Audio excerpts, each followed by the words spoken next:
8 বছরের মিলু ছবি আঁকতে ভালোবাসে। জন্মদিনে দাদু দিলেন এক অদ্ভুত তুলি, বললেন এই তুলিতে যা আঁকবে তাই সত্যি হবে। মিলু হাসলো, ভাবলো দেখি তো পরীক্ষা করে। মিলু কাগজে আঁকলো একটা প্রজাপতি। তুলি রাখতেই প্রজাপতি কাগজ থেকে উড়ে বেরিয়ে এলো, ঘরের ভেতর উঠতে লাগলো। কাজ করেছে, কাজ করে করলো, কাজ করেছে, কাজ করেছে। বন্ধু পাখিও নাচলো।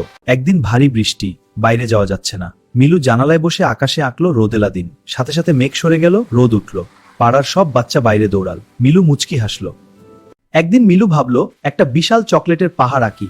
আঁকতেই সত্যি হয়ে গেল, কিন্তু এত বড় যে পুরো ঘর ভরে গেল। মিলু চকলেটে চাপা পড়ে গেল। পাখি ডাকলো, বিপদে পড়েছিস। পাশের বাড়ির অসুস্থ বন্ধু রিয়া হাঁটতে পারে না। মিলু তার জন্য আঁকলো সুন্দর বাগান, প্রজাপতি, রঙিন ফুল। সব সত্যি হয়ে রিয়ার ঘরে ফুটে উঠল। রিয়া হেসে উঠল। মিলুর বুকটা ভরে গেল। রাতে দাদু বললেন, তুলির আসল জাদু কি জানিস? মিলু মাথা নাড়ল। দাদু বললেন, ভালোবাসা দিয়ে আঁকলে তবেই কাজ করে। মিলু বুঝল তুলি নয়, আসল জাদু ছিল তার ভালো মনের ভেতরে।